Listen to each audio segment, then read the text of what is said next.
The Scepter of Power by Emmett Swan.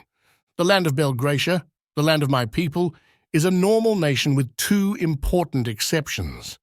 The first is that Belgracia is home to Adelaide, the woman I have loved for many years. Adelaide is not a beauty. Her limbs and trunk are stout, as befitting the daughter of a cooper, and one side of her face is blotched from an accident as a child when a careless caretaker spilt hot porridge. She is not wealthy or powerful, nor would anyone call her particularly brilliant, though I have never known anyone that knows the ways of the human heart as she does. But she loves me deeply, and has loved me since I can remember, despite my inconstancy and flaws. She has always found something within me to love, and now I will love her forever because of it. The second exceptional thing about Belgracia is it is there that is found the Scepter of Power. This scepter, which has the old and little-used name of Ildi Asper, is a small artifact, but with elaborate gold work and a blue orb attached to one end. No one knows how it came to reside in Belgracia or who constructed it, but it is said to be ancient, very ancient. The remarkable thing about the Scepter of Power is that whoever possesses it, whoever simply holds it in their hand, wields absolute power. Such a person, known in Belgracia as the Aspera, can utter a command, and whoever the command is directed toward must either obey or perish. There is no other recourse, no appeal, no second chances. Obey or die. Somehow the Scepter of Power knows who has been commanded, and somehow it knows whether or not the command was obeyed, and always, accompanied by a faint glow of the blue orb, it painlessly takes the life of anyone who disobeys. The Aspera has no obligation to use the scepter in any particular way. He or she has the power to live a slothful life of indulgence if they so chose.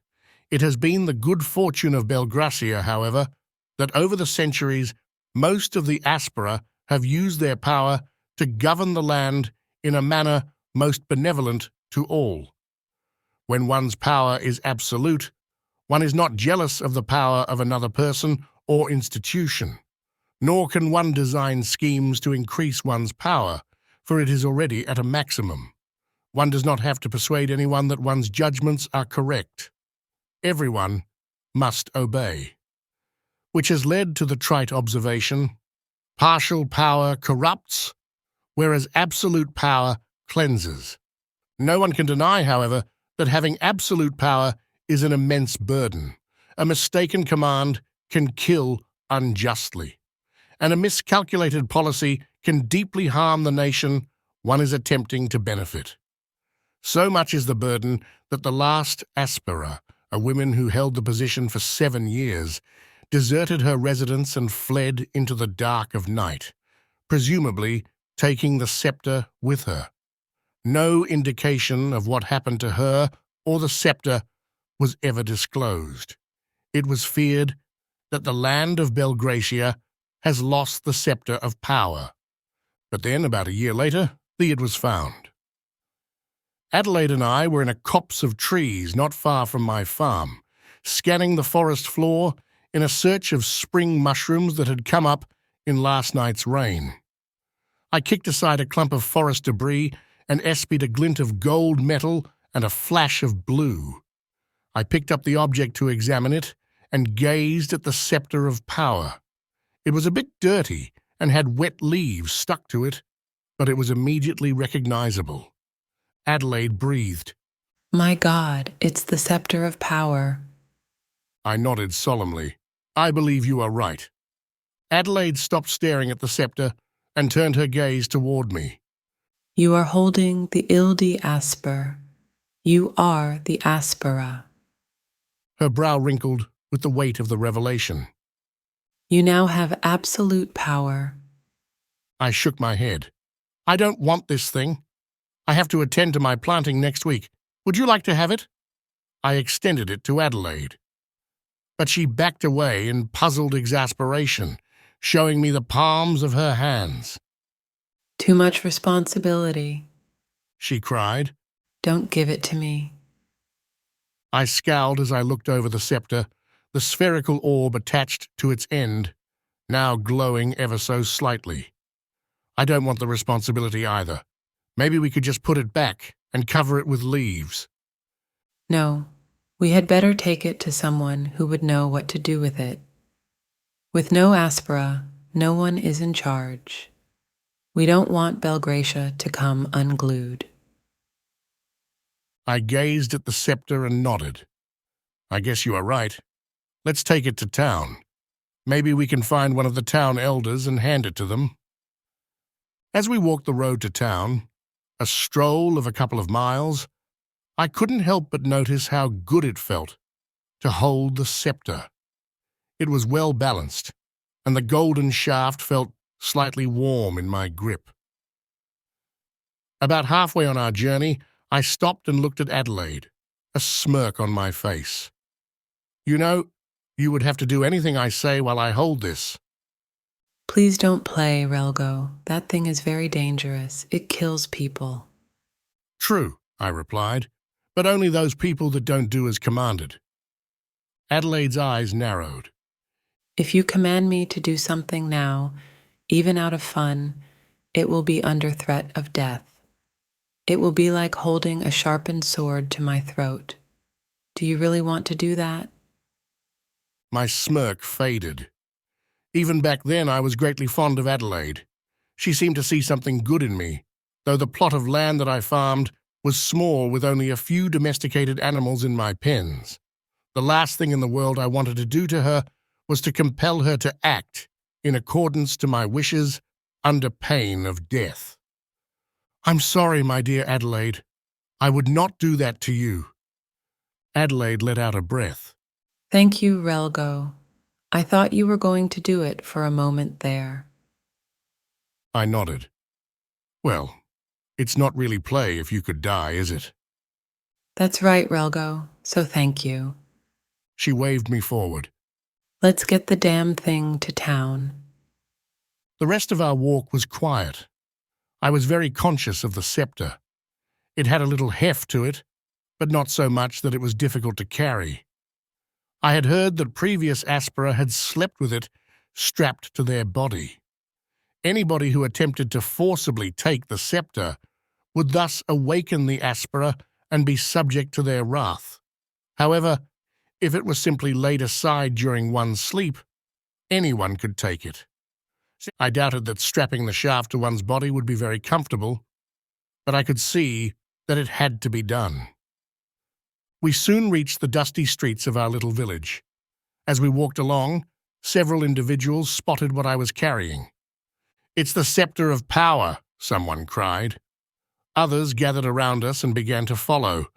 They all spoke among themselves, but I found it strange they spoke so quietly I could not hear what they were saying. I suppose they didn't want to risk me getting angry at them, something that was said. I kind of liked the feeling. As we entered the shop area near the downtown plaza, we passed by Old Man Group, who was engaged in what must be his favorite activity, relentlessly beating his mule with a crop. Group was puny and old, and I doubted that his wallops did much harm to the mule. But still, I never did like it. "You rotten piece of mule meat!" Group cried. "Whack! When I tell you to hold still, then hold still. Whack, whack, whack. And do not move until I get this damn harness." "Group!" I called, interrupting his beating. "What do you want, Relgo? Can't you see I'm busy?" "Do you know what this is?" I asked, holding up the scepter. Old Man Group stared in wonder. "It's the Ildi Asper." "That's right," I said. "So you know what that makes me." "The Aspera," Group replied, still wide-eyed. "So I command you to stop beating that damn mule, now and forever. Cease! Do you hear me?" Group nodded, still staring at the scepter. "I hear you," he said. With his head hung down, he quietly walked into his harness shop, leaving the mule still tethered to the post. "Damn, that felt good," I said to Adelaide, smiling. I hate it when Group beats that mule. But now, if he should ever slip up and forget, he will die. You realize that? I shrugged. Maybe, but I bet he never forgets. We continued walking toward the town plaza, in the center of town, hoping to encounter one of the town elders. By now, a sizable cluster of curious townsfolk had formed behind us.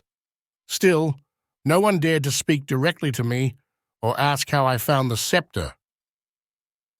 As we approached the plaza, I could see a group of individuals were already gathered in the public amphitheater, where town business is often conducted on fair weather days. As chance would have it, I recognized several older men, all belonging to the town's council of elders, but they were facing another group of men I did not recognize. As I got closer, I could hear angry voices.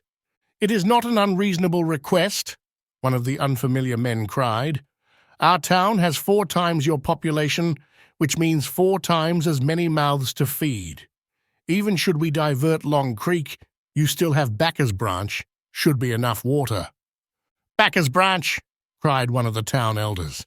"But what about the farmsteads along the banks of Long Creek? They'll go dry." "Look, we did your town a courtesy by coming here today. You are downstream of us, so we can just divert Long Creek without your approval. But we wanted to do the right thing and let you know, so you can prepare. We need the water more than you, and if you give us any trouble, we can raise our militia within a day." The speaker looked over the group of town elders. "You have 3 weeks," he said. Now," cried another voice.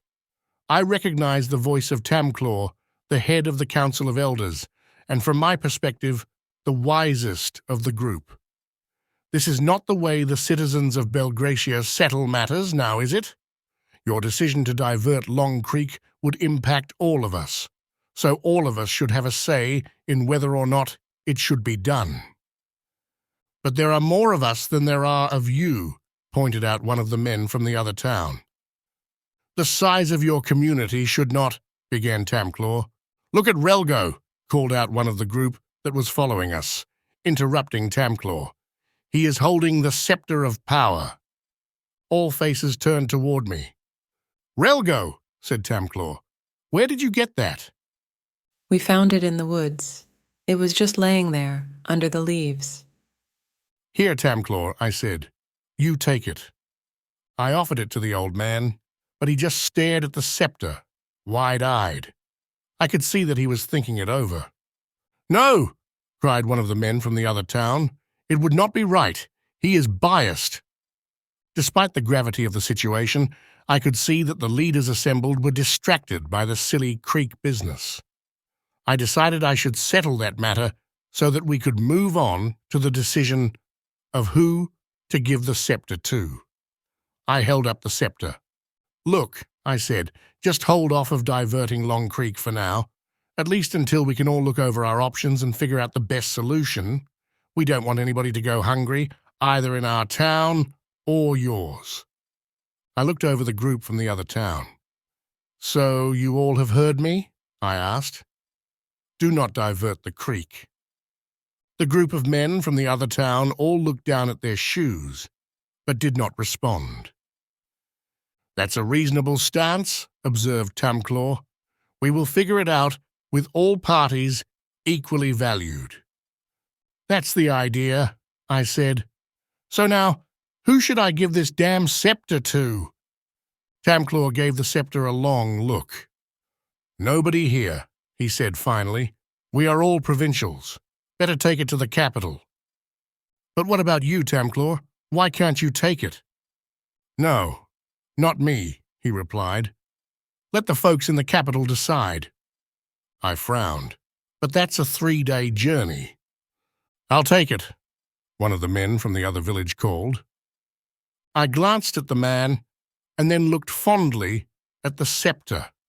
A new thought had made its way into my brain. "You know," I said, "I'm not really too bad at this. Maybe I should keep it." "You can't stay the Aspera," another of the men from the other town called out. "You are just a poor dirt farmer, like all the rest of you." I walked over to the man who spoke. He was bulky and stood nearly a foot taller than I. Standing in front of him and looking him in the eye, I said, "Get down on your knees and apologize to me for doubting my abilities." The man took a quick glance at me, and then the scepter. The crystal sphere had begun to glow more brightly. The man immediately dropped to his knees and apologized profusely. I had never felt so powerful. So began my journey to supreme power. I did take the scepter to the capital, but decided not relinquish it. I felt like I could be as good an aspirer as the next man. I would do good, yes, but it certainly felt good to wield absolute power. I might have a little fun along the way. And why not? The events of the next few months passed quickly. All previous aspira, if they were interested in using their power for governance, would meet with the various town councils in an official meeting hall. It was kind of a throne room, just without an actual throne. The elders of all the villages and towns of Belgracia could come and formally request my assistance. I would hear their concerns and try my best to hear the opposing points of view from all parties involved. And then I would draw my conclusions and publicly state my judgment as a command. My personal life changed abruptly, of course. The previous aspira had her residence in a walled compound near the edge of town. I didn't see the point in that, and commanded a well-appointed residence compound to be constructed near the official meeting hall, with a full complement of servants. I wanted to live well while in power, yet be near the epicenter of what was happening. In my new role, I tried to be sensitive to the fact that most citizens of the land felt uncomfortable being around me. Death was always an ever-present possibility if I made a command of them, and it was not followed promptly and fully. But the byways of the meeting hall and even my personal residence compound soon became populated with courtiers who braved the risk of my displeasure in order to seek their own gain. I eventually imposed strict hours for visitors and who could or could not enter the compound. I enjoyed and valued the insights and company of wise older men and women who genuinely seemed to have the welfare of our nation at heart, and would counsel me whenever assistance was requested. I learned much from them, but I also found myself partial to a host of beautiful young women that pursued my attentions with their own agendas. I bedded many of these, and they were all greatly enthusiastic about doing their best to please me. They attended carefully to my every request. They knew the consequences if they did not. To my surprise, Adelaide decided not to return to our small village and took up residence nearby my new home. She had no official office, but I often relied on her as a confidant and consultant. She had an exceptional talent at judging the motivations of those individuals in Belgracia that populated my court and solicited my favor. And she seemed to understand the uncertainties that haunted me regarding the motives of others around me. Naturally, our previously romantic connection became exclusively platonic. It was inevitable, I suppose, with hordes of attractive women willing and able to entertain me in whatever capacity I wished. But I still very much valued her friendship. I knew that her alone had no ulterior motive for being my companion, and for whatever reason, she continued to value my friendship. As the months had passed and I got into the full swing of the thing, I was careful about randomly commanding people to do things while feeling anger or irritation. It was potentially dangerous, and I didn't really want to hurt anyone. But I got very comfortable with having my own way on every conceivable issue. Adelaide gave me comfort on those occasions when I commanded things that were, with hindsight, seen as unjust or downright petty. She convinced me that I was learning from my mistakes and that I was a good aspirer. She gave me the confidence to carry on as best I could. I decided that Adelaide was deserving of recognition for the support she gave me, despite the fact she had lost me as a lover. Her birthday was near, so I commanded a citywide celebration. I would have a grand soiree in my residence compound in her honor. Adelaide was not happy about it, I could tell. She wasn't a fan of all the attention. But once the ball was rolling, there wasn't much she could do about it. Everybody of importance in the nation of Belgracia attended the soiree and gave Adelaide her due recognition. It was a pretty big deal for the former girlfriend of a former dirt farmer. Later in the evening, I stood at the edge of the gathering, peering over the festivities and feeling good about myself for having commanded the event. It was then that I spotted a young woman moving through the crowd. She was compellingly beautiful and moved with striking grace. She stopped in her tracks and looked up at me, and I realized I had been blatantly staring at her. Despite my position of power, I felt flushed with so obvious an admiration of her virtues. She began to stride in my direction, and I steeled myself for the embarrassment. But she just stood before me, looked me straight into the eye, and asked me if I was the Aspera. Yes, I am the Aspera. May I ask, to whom am I speaking? You may. My name is Sapphire, and I was hoping I would get a chance to meet you. I've never spoken to someone like you before, someone that is all-powerful. You are almost like a god. She hugged herself with her arms. It is a little bit intimidating. It should be, I said, smiling back at her.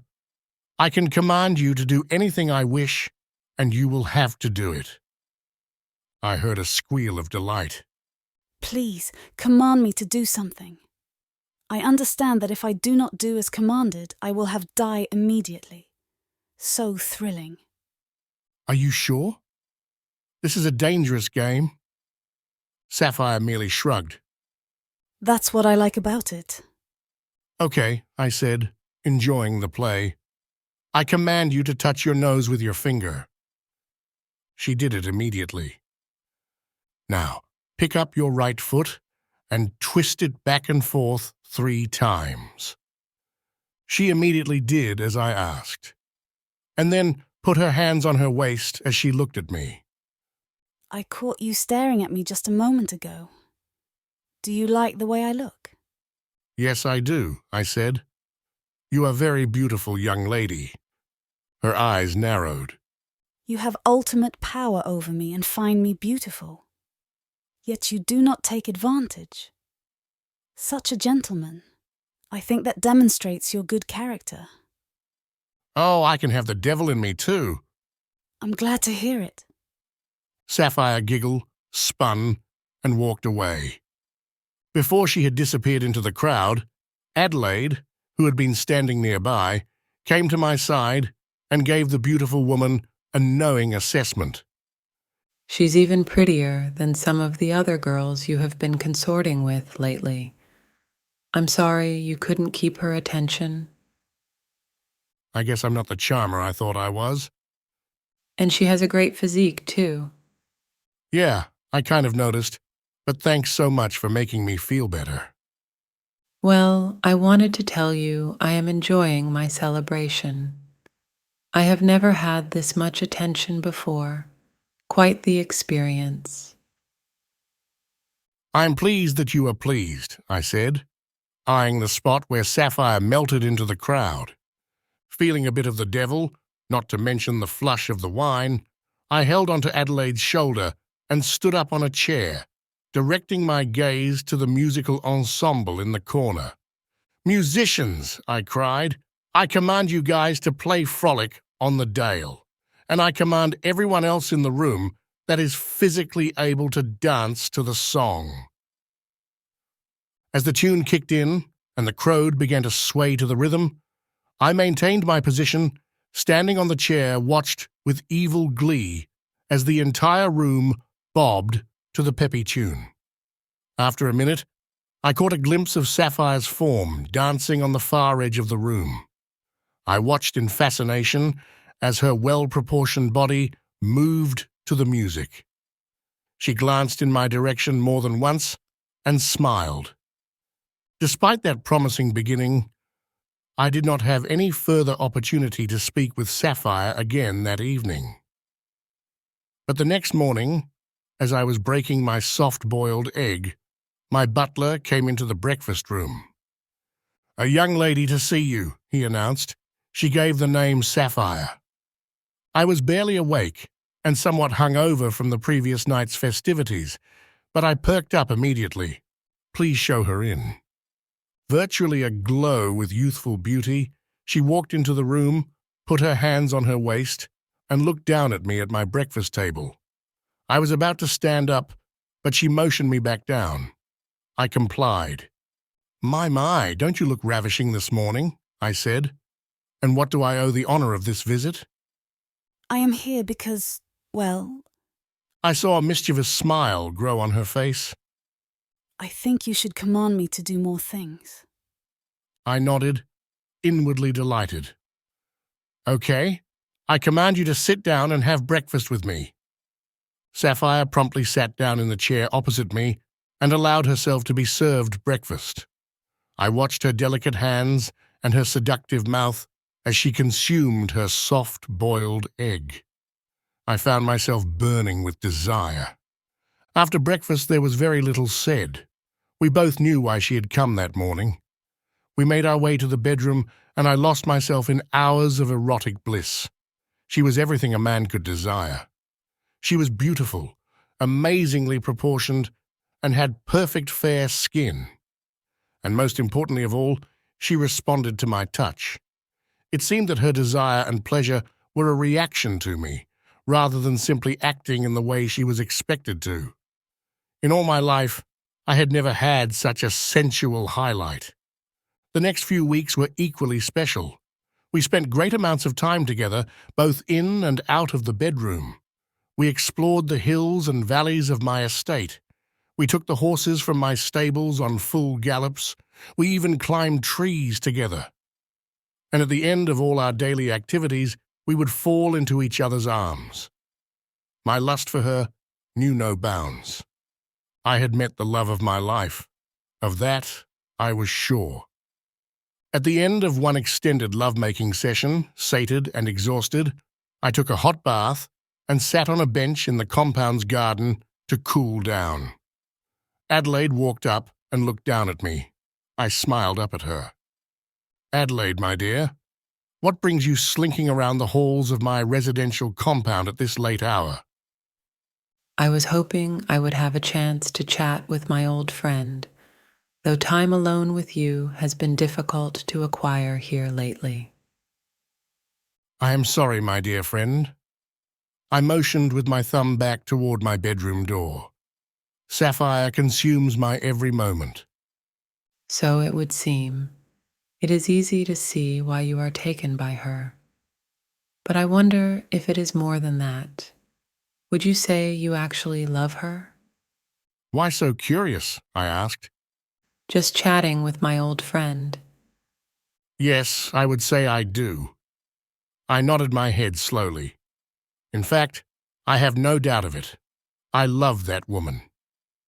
And does she love you? I shrugged. "How can I possibly know that? Not while I hold this." I held up the scepter. Adelaide tapped her chin with her finger. But can't you tell? "I can tell that she fulfills my every wish and satisfies my every fantasy. But the question is, why does she do these things?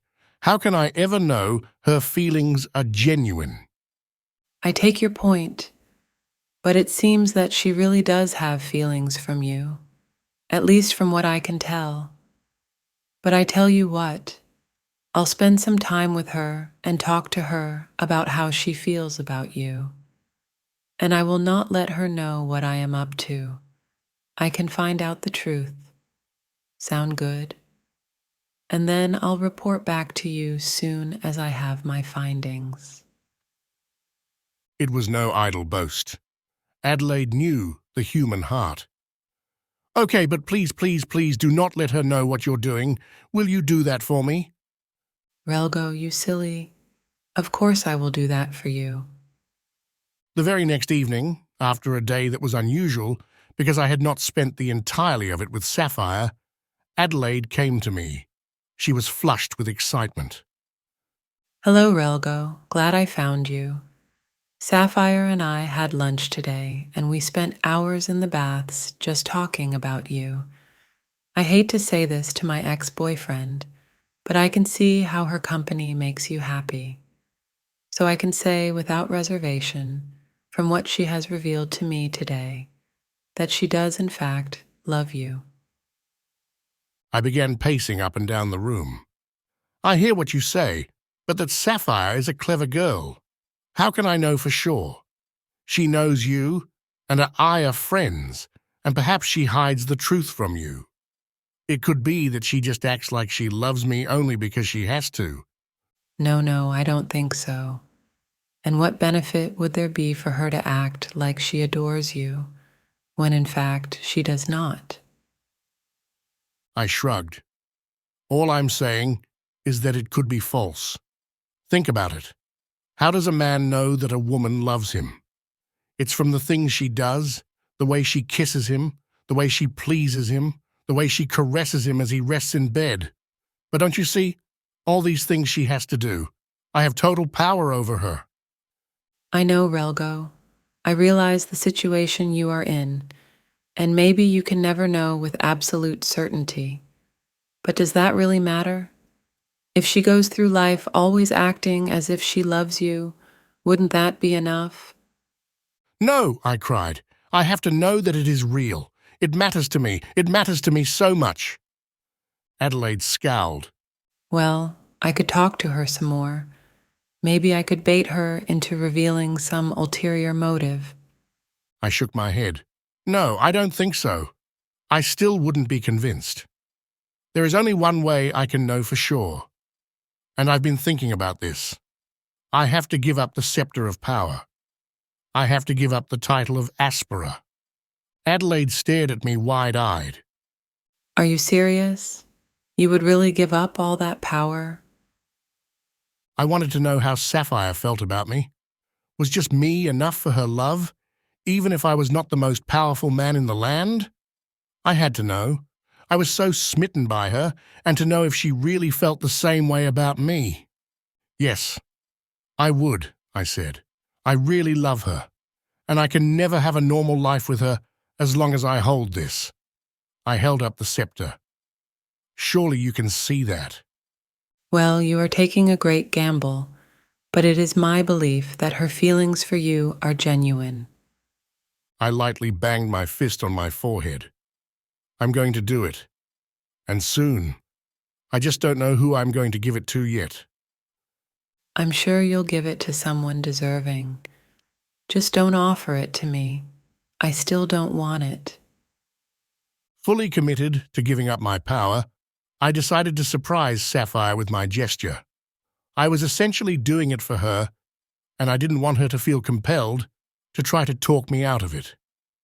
In the end, I decided to give the scepter to Tamclaw, the chief elder of my village. He, I believed, would administer his power as well as the next person, and he would be grateful to me for his elevated status. That wouldn't hurt. After all, after relinquishing the scepter, I would just be a dirt farmer once again. I planned an elaborate transfer ceremony and invited Sapphire, without letting her know what the ceremony was about. And in a grand gesture, in front of an official gathering, I handed the scepter to Tamclaw and immediately felt very vulnerable. You are now the possessor of the scepter, I said to him. You now possess the power to do many things. I hope you're able to use that power to accomplish much good. Tamclaw received the scepter gracefully and nodded with appropriate gravity. Thank you, Relgo, he said. I promise you, I will have the best interests of our people at heart. I turned to the man I had appointed Chancellor of Ceremonies. So it is done, I said. I turned to look at Sapphire, who is sitting among several of the other dignitaries, and smiled at her. After a few other solemn procedural matters were dealt with, I bowed to the Chancellor of Ceremonies and went in search of Sapphire. I found her, standing by herself in the atrium. I had no idea. I've been thinking about this for a long time, I said. Immense power is immense responsibility, and it was time to lessen the burden of my life. Remember the last Aspera, who fled in the middle of the night, discarding the scepter in the woods. Who knows where she is today, but we know she could not handle the burden of responsibility. Sapphire's brow crinkled in puzzlement. But you seemed to handle it so well, I thought. And you were so dignified, so strong. She glanced over at Tamclaw, who had 2 or 3 officials chatting away in his ear. What do you know about this man? Will he be a good Aspera? I can't be certain, but I do know he is a good man. And the thing about the scepter of power, one does not need to be adept at manipulating political machinery to use it. No need to sway factions to your way of thinking. Political dexterity is not required. Your power is absolute. If you think something needs to be done, then you command it. Is not debated, is not open for discussion at all. People follow your command, or they perish. Sapphire nodded. He looks rather noble, doesn't he, while holding the scepter? I glanced at Tamclaw, feeling vaguely jealous. I guess so. That evening, when Sapphire did not come to bed, I went in search of her and found her seated in the garden. It was a mild summer evening, and she was looking up at the stars, sipping a cup of herbal tea. She looked at me as I walked toward her. Hi, sorry I haven't gone to bed. I'm still processing what you did today. It took me totally by surprise. I guess I understand. It was a big step to take. Sapphire looked around the compound and gestured with her head. I guess you lose all this. Probably, but that depends on the new Aspera. I do technically own this property and these buildings, but that doesn't really matter if the new Aspera decides that it would be in the best interest of all if these buildings were to be sold and the monies given back to the people. Or he may prefer to live here himself. I see. She looked back up at the stars. Then she glanced up at me, still standing over her, and smiled. God, she was gorgeous. Please go back to bed. I'll be out here for a while. You know I did this for us, right? Yeah, maybe I can see that, in a way. She looked back at the stars. But go on back to bed. I'll see you soon. The next morning, groggy with sleep, I heard a voice call. I opened my eyes and looked up at Sapphire's face, peering down at me. "Wake up, you," she said. "You never came to bed," I said. No, I didn't. I was up all night. And now I know what I need to do. "What do you mean?" I asked, sitting up in the bed. It was then that I noticed 2 packed bags sitting by the bedroom door. "Where are you going?" I asked. I'm leaving, Relgo. Everything is different now, and I'm leaving. I'm going back to live with my sister. "But why?" I asked, opening my hands. I just feel differently now. I can't help it, but I do. I'm sorry. With those words, she quickly picked up her 2 bags, left the room. She closed the door behind her, and I listened to the sound echoing off the walls of the bedroom. All morning long, my head was reeling. Sapphire's departure was so abrupt, so unexpected, I wasn't sure how to feel. In my despair and heartbreak, I felt anger mounting within me toward Adelaide. After all, she had told me that Sapphire's love for me was real. But clearly, to leave me so abruptly, one day after I gave up the scepter, was not true love. Had Adelaide deliberately misled me? Did she want me to give up the scepter so that we could renew our relationship? The notion made me angrier and angrier the longer I dwelled upon it. Since I still had servants in my employ, I sent a messenger after her to come meet me in my dining hall. I see you haven't left your digs just yet, and we get to have lunch together. What a delight. I didn't respond. I just kept looking down at my untouched locks. She sat down at the table in front of me and looked squarely into my face. Relgo, what's wrong? Sapphire left me this morning, I said, trying to keep my voice as even as possible. Left you? But why? Isn't it obvious? I gave up the scepter of power. She didn't truly love me after all. It was all a farce. She merely loved the position of power I had. When I stepped down from my office, she lost interest. It wasn't me, really, that she loved. I'm sorry, Relgo. She took my hand, but I quickly pulled it back from her. I did this for my love of Sapphire, you know that. And now that I've given up the scepter, no way Tamclaw will return it. I can't blame him, really. But I do blame you for telling me, with such confidence, that her love for me was real. I acted on your advice and lost her. Adelaide scowled. You blame me for her leaving you? I blame you for intentionally misleading me. You wanted me back, and you knew that Sapphire was in the way. Adelaide abruptly stood up. That is an awful thing for you to say. Just who someone truly loves can never be known for certain. But I did my best to explore her feelings, and I answered you with my best judgment. I made no attempt to mislead you, and it is quite ungenerous of you to suggest otherwise. Well, you were wrong. And now I am without her. Thank you. I don't deserve you being so nasty to me. I attempted to act in your best interest, as I always have. Besides, I do not believe I was wrong. She left me exactly one day after I had given up Scepter, I scoffed. Doesn't seem like an act of true love to me. Adelaide tapped her chin with her finger, she often did. I had always found it a cute gesture, and surprisingly, I found my anger toward her beginning to seep away. Well, it's like this. Relgo, the all-powerful Aspera, and Relgo, the dirt farmer, are different people. That is just the truth of the matter. Yes, I know. The scepter is just a metallic artifact. You can release it and pick it up, so why should that matter when it comes to true love? It's not a part of it, right? But it does matter. At least to some people.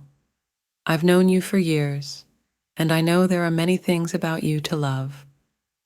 I don't really care about the power you do or do not have, but other people do care, and Sapphire is one of them. That doesn't mean her love was a less real. Maybe over time, she would have learned to appreciate the things about you that I do. If so, then the scepter would have been less important. But at this stage of the game, she didn't know that part of you. Adelaide sat back down in the chair opposite me and let out a long breath. Sapphire is certainly a pretty little thing, but how well did you really know her? She certainly tried hard to please you and was successful at that. But what do you really know about her, deep inside? Virtually nothing. And it didn't matter to you. And the reason it didn't matter to you was her beauty. Beauty is only skin deep, as they say, and it does fade over the years, but it mattered to you. What if Sapphire had gotten into a horrible accident and her face and body became disfigured? Would your feelings for her have changed? I mean, before you got to know her better, before you saw what she was like deep inside, and perhaps found other reasons to care about her if they existed. Think about that. Would you have still loved her if she had lost her beauty? Some would say that outer beauty should not matter, but for some people it does. Beauty is superficial, in some ways exactly like a gold scepter that you hold in your hand. It can come and go, but some people care about that more than others. But that kind of caring, though not deep, is real enough. I rubbed my forehead as I slowly shook my head. I guess I should have kept the scepter, and maybe she would have gotten to know me better. maybe the scepter would not have mattered so much over time. Maybe, or maybe she would have found out things about you that she didn't like. The same goes for you. After a while, her beauty would not have been as important to you, and you may have discovered you really didn't care for the person underneath. It happens all the time. I stood up from the table and began pacing the room. I think I can see what you are saying. She is superficial for loving me for my power, and I was superficial for loving her for her beauty. But it certainly didn't make my feelings for her any less real to me. And I guess, okay, something similar could be said about her feelings for me. Maybe you did tell me the truth? Adelaide reached out once again, took my hand. This time, I did not withdraw it. I know you have some suffering to go through, but know that you have me as a friend and can talk to me anytime. And know that you have me as a lover if you want it. After all, I loved you when you were dirt farmer, and, as I am sure you are aware, I continue to love you when you are the most powerful man in the land. Just come to me if and when you need me. I watched her get up from her chair and leave the room, her stout limbs and mottled skin never looking more adorable. That was a wise girl, that Adelaide. I could already feel my heart beginning to mend. The end.